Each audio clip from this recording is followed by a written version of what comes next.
नमस्कार दोस्तों, मैं एएसयू चैनल में अजय सिंह आपका स्वागत करता हूँ। दोस्तों, आज जिस विषय पे मैं आपसे बात करूँगा, वो विषय बड़ा ही मार्मिक है दोस्तों, बहुत ही हार्ट टचिंग है। जब भी उस विषय पे बात होती है दोस्तों, तो विषय जो है वो आपको अंदर से झकझोर देता है।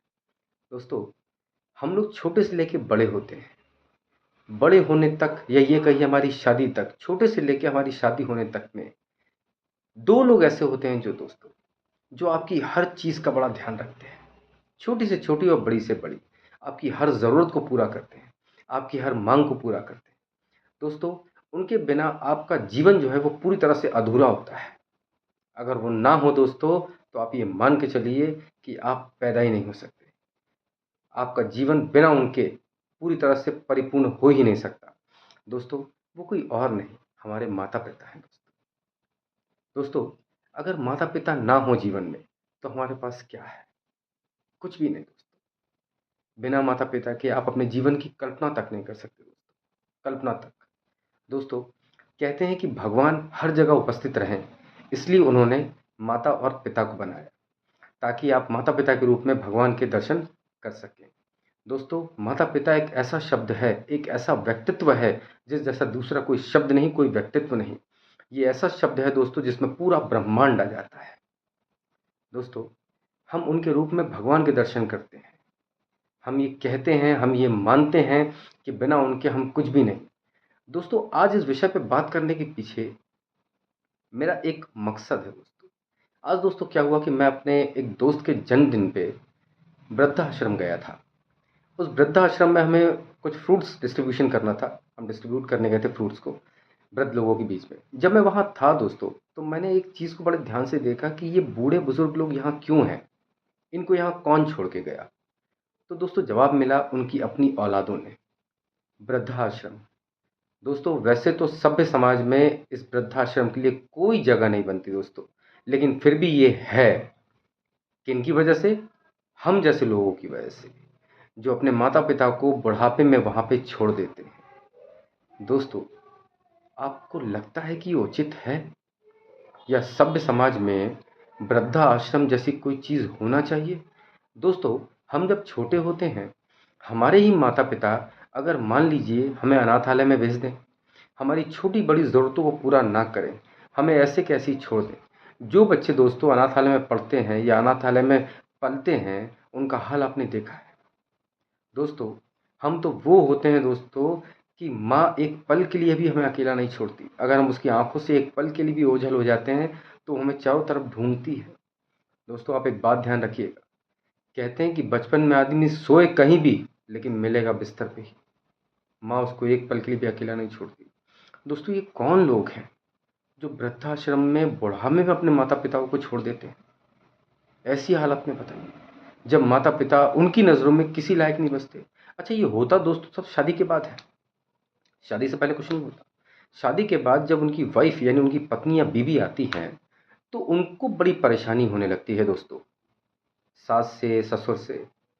क्या परेशानी भाई?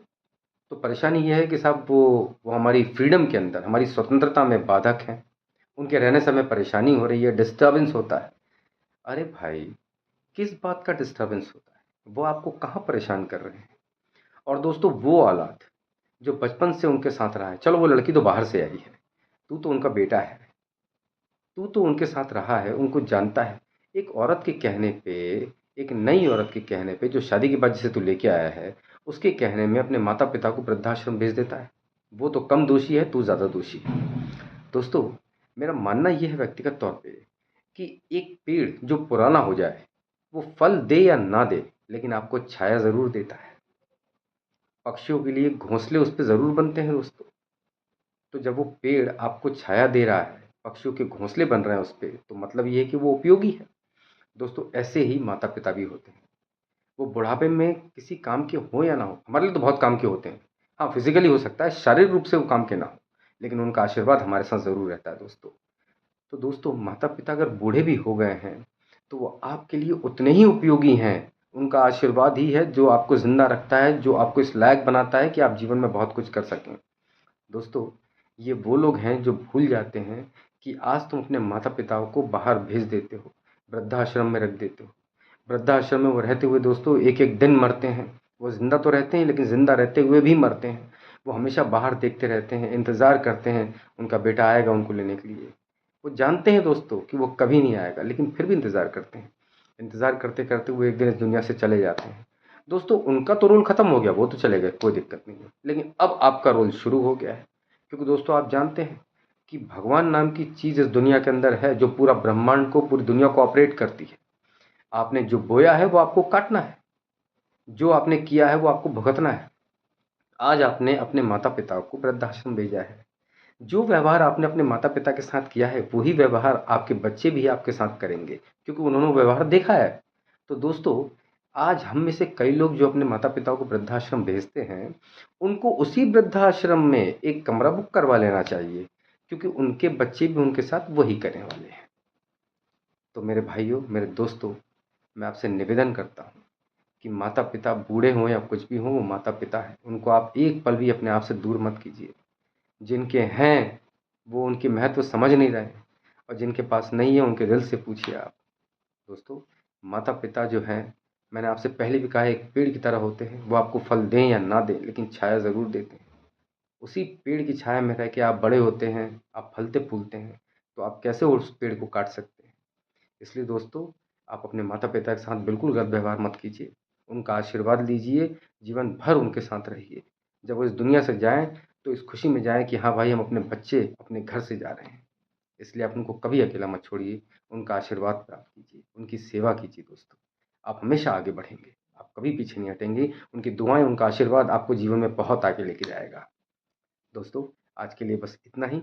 कल एक नए विषय पे मिलते हैं। बहुत-बहुत धन्यवाद। भारत माता की जय। जय सिया राम।